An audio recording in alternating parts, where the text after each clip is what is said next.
Welcome to the Manifest Your Man online show, where we teach you how to find, attract, and keep a high quality man. Today, I'm so excited to have Rebecca Whitman here with us.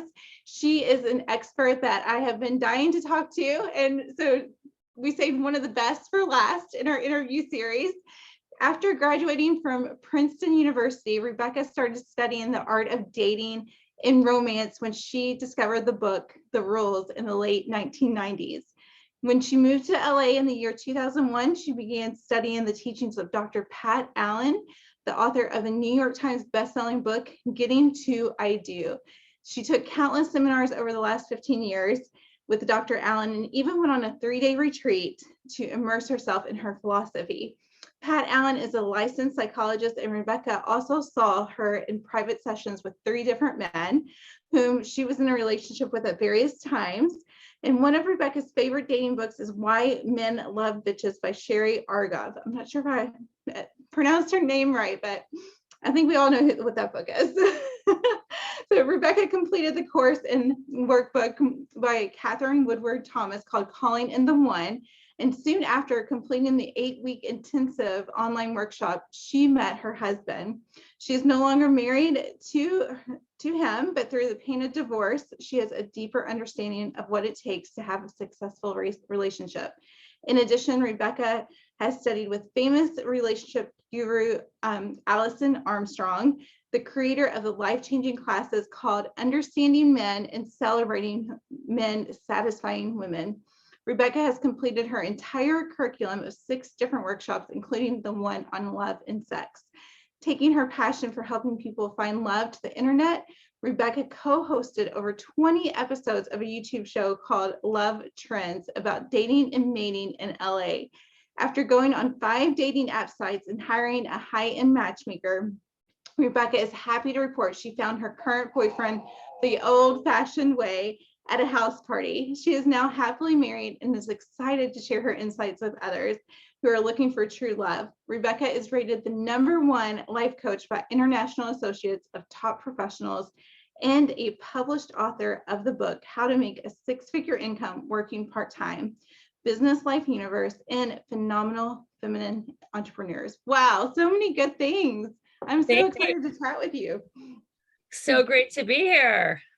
So I'd love to just dig in, and excuse me, audience, if you hear my baby. I just had a baby, and in some of the other interviews I was having contractions. So here he is. So if you hear him, that's what this noise is. But I'd love to just dig in and just have you pour into our audience, because there's so much that I feel like you could just really just pour into the audience so that they can have flourishing relationships and find. So I'd love to ask you, because I know this is one of your specialties, is how do you magnetize men rather than chase them? I think this is so important for women to learn. It is. I used to chase. I was a chaser, a stalker. Like if a guy was like chasing me, I was like, oh no, he's boring. I need the thrill of the chase. And I didn't realize, Amanda, that I was in my masculine energy. I wanted to chase guys. I liked the thrill of the chase. And that is very masculine. So after studying the work of Dr. Pat Allen, she taught me that masculine energy is conquering, controlling, chases, competes, whereas feminine energy is patient, passive, vulnerable, and receives. And when I stopped chasing, I got to magnetize. Now, before I did, I know we're going to talk about my 7 pillars of attraction. I was not chasing and not magnetizing. So I had some more studying and learning to do about relationships. But finally, I learned how to magnetize true love. And like you said in your kind intro, I'm 8 months married to the love of my life. And it's unlike any relationship I've ever had before. I'm in my feminine, I'm cherished, I get to receive, and I give back, but only after I get first. So that's another thing about being in your feminine energy. Feminine energy does not, it's not stingy. It's not that we don't give, but we give back when we're filled up versus giving to the point of depletion and exhaustion. That is so good. And I think that it's so hard for us, especially like successful women that are go-getters and they're so used to just like going after what they want and their dreams and their goals. Sometimes it's so hard to step back into that feminine energy because we're so used to doing business and work and life in the masculine, and we take it into relationships. So I see that a lot with my clients, like my matchmaking clients. So I think that's super important for women to learn because it makes a huge difference in your relationships and who you attract to.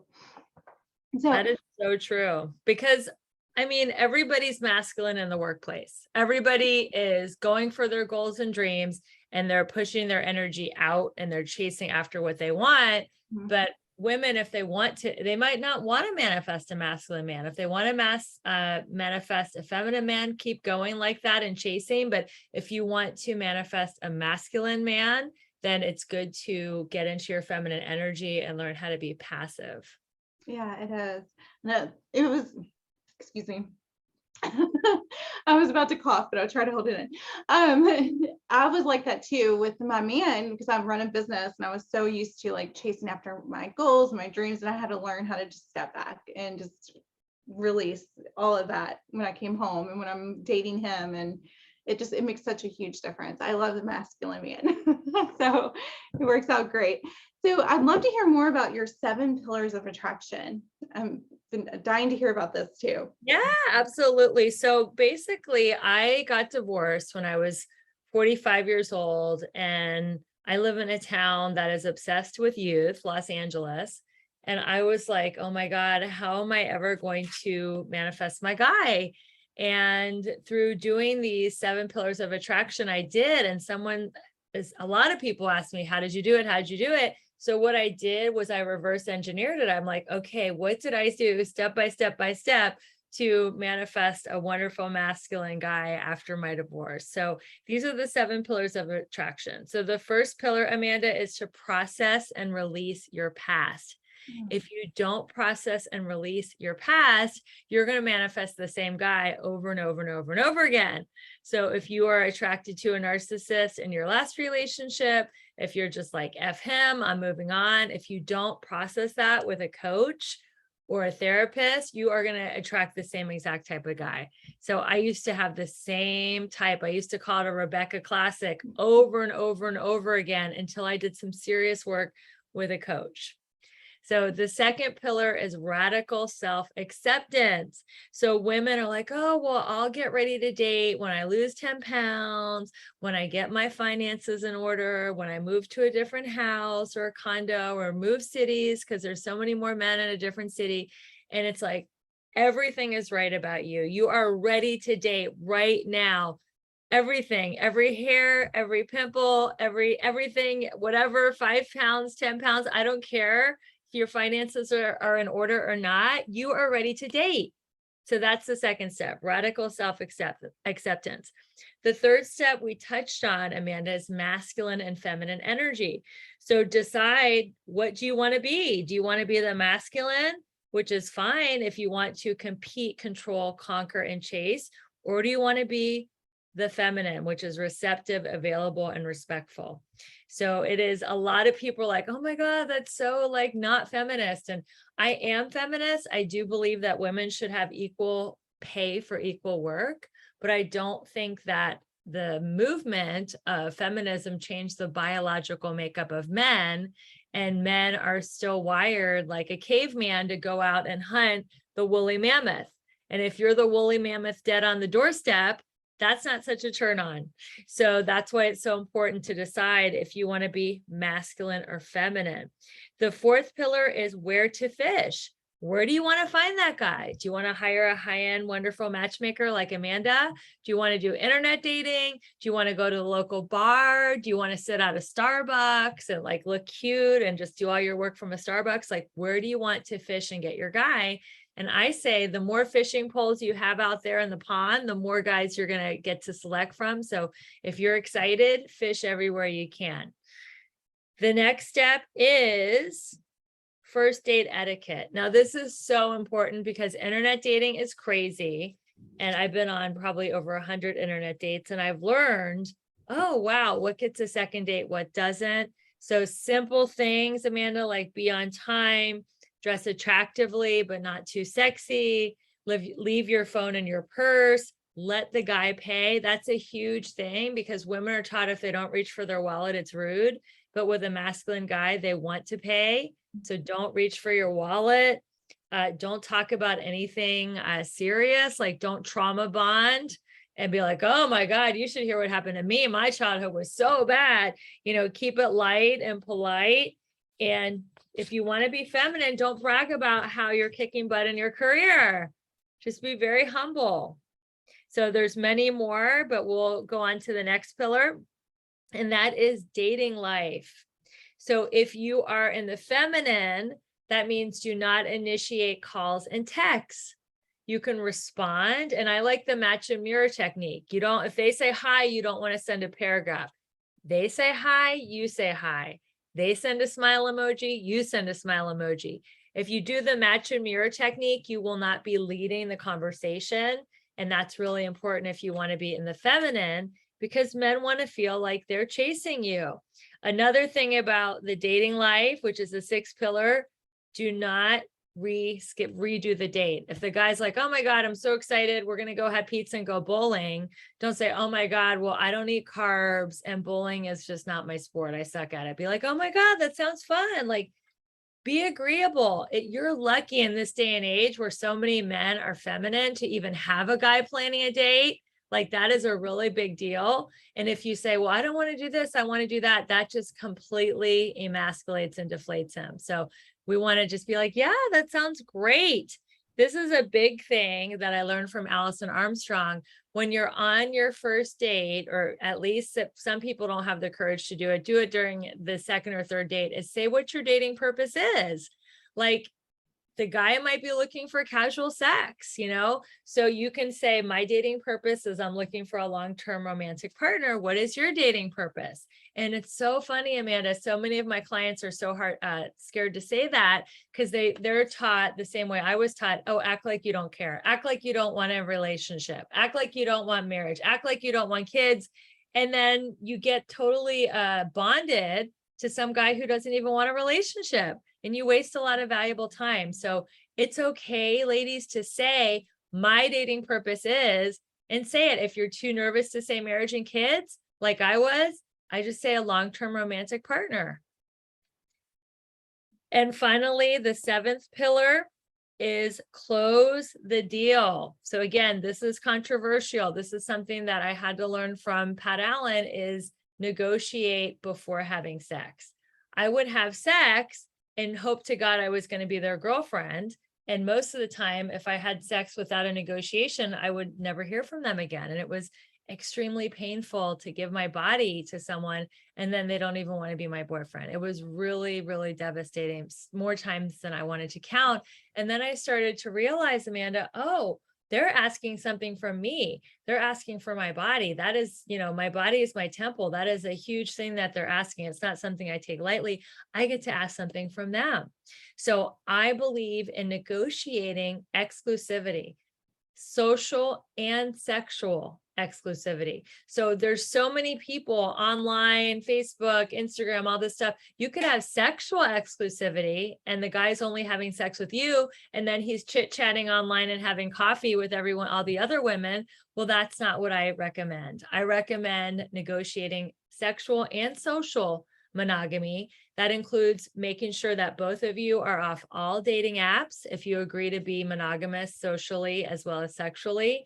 And this is just really important. And then I required STD testing. That was pre-COVID. If I was dating now, I would require STD testing and COVID testing, because again, your body is your temple and you don't want to give it to someone and then it could compromise your health or even your life.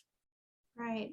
Wow, those are all just so good. I think if single women took all 7 of those and just applied it to their dating life, they would see such a huge difference in the type of men that they attract and who they end up with too. I think their dating life would go a lot smoother when you do those things. It does. It really just goes better, and you start to attract those high quality men without even, you don't even put that much work into it. You just set those standards, those 7 pillars, and it's so much easier. I love that. I love it is everything so you much said. easier. I mean, I did these. I mean, there's so many more like dating, the dating life. I believe people should date 3 people at the same time. And that's controversial too, but one, that's all you're thinking about. Oh my God, will he call, will he text? 2 is like a love triangle. Like, should I choose guy A or guy B? I don't know. Guys A like this, guys B like that. But if you date 3 or more, if you have time, then they're competing for you, right? Then, they're all trying to win your time and your attention and your love and wanting to be your boyfriend. So I believe until you're exclusive and having sex with someone with a commitment, to date at least 3 guys. Absolutely. I agree with that too, because one, you don't know, like when you date more people, you start to learn what you want, what you don't want. It helps you lead you to that right person too. I mean, guy A might be a great guy, but he doesn't have the qualities or the heuristics that you're really looking for in a long-term partner. And guy C has that those qualities. So you don't, when you date multiple people, you don't settle as easy, and it's easier to find that high quality man for sure. I love all of those. Those are such good tips. I have one more question for you that I'd love the answer to. How do you know what your dating purpose is? That's a great question, Amanda. Well, what do you want? Like, do you want just to have like someone to go to the movies and, family events to? Do you want a husband? Do you want kids? Do you want someone to travel the world with? Maybe you just want casual sex, and you want to have someone that is monogamous to you, so it's less of a health risk. So, ladies that are listening to this in your heart of hearts, put your hand on your heart and just ask yourself, if you had a genie in a bottle in front of you and you could ask anything you wanted for your love life, what is it that you really want? And then that is your dating purpose, and own that. I had a friend that was so scared to say that she wanted a boyfriend because she's like, oh no, the guys are going to run away. That scares them. That spooks them. Well, guess what? It does. It spooks and scares away the guys that don't want to be a boyfriend, that just want casual sex. So if you know your dating purpose, let's say it is marriage, you are going to scare away a lot of guys, but you want that because you don't have a finding problem, ladies. You have a sorting problem. There's too many guys to date and not enough days in the week, especially when you work with Amanda. There's too many guys in her database, not too little. So it's good to have someone like Amanda. She can help you sort and only find the guys that are looking for marriage. But also, if you're just listening to this, tell a guy, if you want marriage, tell him that. And if they go run away because they don't want that, then good. They saved you a lot of time and headache. Right. Absolutely. That's so true. A lot of people come to me and they think, I have all these guys available, but as a matchmaker, we make sure that they are commitment minded. We don't just send you the guys that want to date. You have to make sure that they're commitment minded. So we do ask the hard questions, but women need to ask that too. You want that commitment minded man. You don't want the guy that's just dating everybody, has no intention to settle down. And it makes a huge difference when you know your purpose and you're clear with that when you're dating. But I'd love to hear more about, because you have a lot of exciting things going on. So I'd love to hear more about you have a podcast and a book, and you have a free offer for our guests. So can you tell us more about all those goodies? Yes, I have a wonderful podcast. It's also a live talk show on the Bold Brave TV network, and it's called The Balanced, Beautiful, and Abundant Show. And I am the host, and I interview experts that can help you go from burned out, overwhelmed, and exhausted to balanced, beautiful, and abundant. And love is such an important part of being balanced, beautiful, and abundant.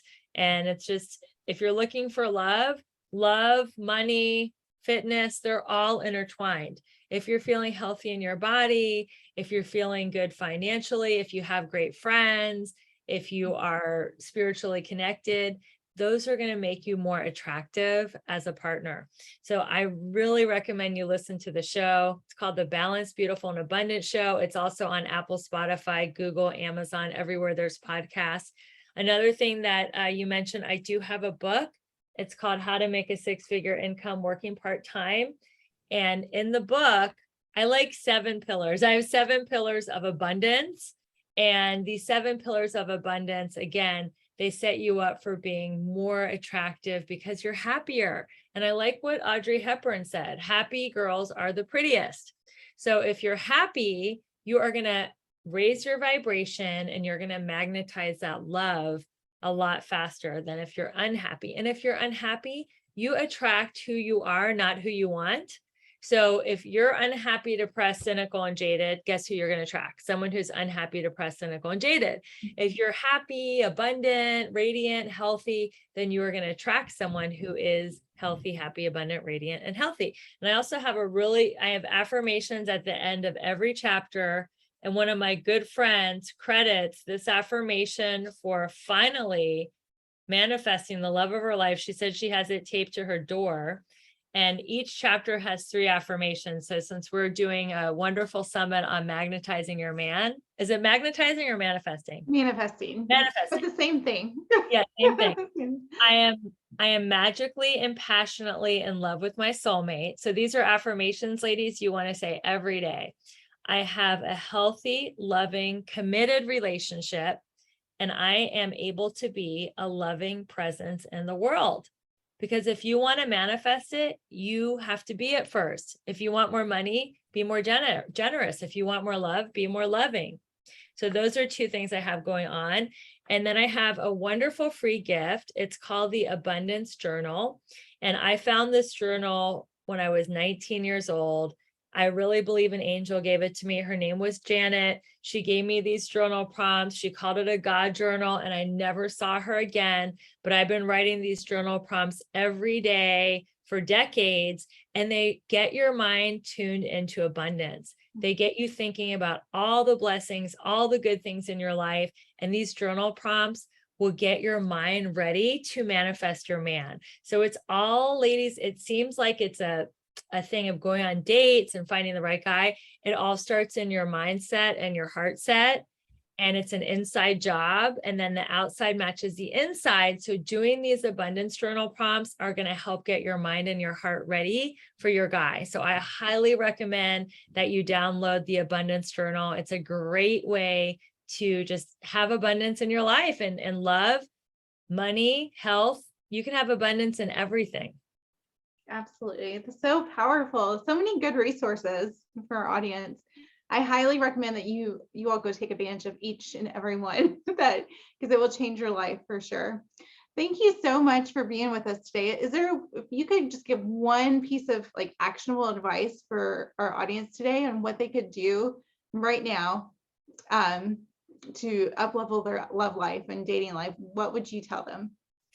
I would tell them to smile at the world because, there's a saying, laugh and the world laughs with you, cry and you cry alone. But smile is like the international mating symbol.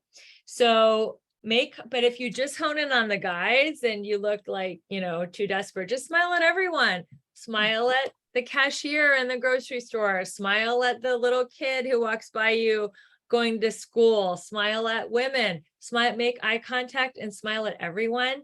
And you are going to end up smiling and making eye contact with a cute guy who knows, wow, she's approachable. But women, we are like a moving target. Remember, the masculine man likes to hunt, but if you're moving so fast and you're not even taking the time to connect, smile, and make eye contact with people, the guy's not going to be able to catch you. So if you could just slow down, be present, walk through your day, smiling and making eye contact with people, you're going to attract your guy. You might attract financial abundance. You might make a new friend. But that's what I would say is it's called the 5-second stare. If you can hold a guy's eye contact for 5 seconds, then he knows that you're open to a conversation. But practice by smiling at everybody. And then when you make the 5-second eye contact with the guy, it won't be so scary. Oh my goodness. I love that you said that because I work with, hundreds and hundreds of men, and the men always say that the high quality, like commitment minded men, they always say that they look for the woman in the room that is smiling, that looks approachable. I mean, the most beautiful woman can walk in, but they won't approach her if she doesn't smile and look approachable. They'll approach the woman that looks approachable and has a smile on her face and looks friendly. So yeah. I love that you said that. That is so true. It's so true. And ladies, we put so much effort into our hair, our nails, our makeup, eyebrows, eyelashes, blah, blah, blah. And then you're staring at your phone and the love of your life could be walking right by you and he misses you. So I like, Amanda, that the guys that you work with say they're looking for someone whose head is up, not in their phone, making eye contact and smiling, because they want, guys, women, the guys want to approach you. That's the thing. They really want to. They just need to see that you are approachable. Absolutely. Okay, you all have to let us know how that goes. I challenge you to go out today if you're already home for the day. Tomorrow, do the challenge and then let us know how that goes for you. If anybody approaches you, how do you feel about it? We want to hear all the details. I think that's a great actionable tip to take, just to start practicing every single day. It'll make you feel good too. I mean, people that smile, you just feel good. Your energy is different. Well, thank you so much, Rebecca, for being with us today. I loved everything that you talked about, just such good information. I am going to go get that abundance journal too, because that sounds amazing. But thank you again for being with us. I appreciate your time and all your wisdom that you've poured into us.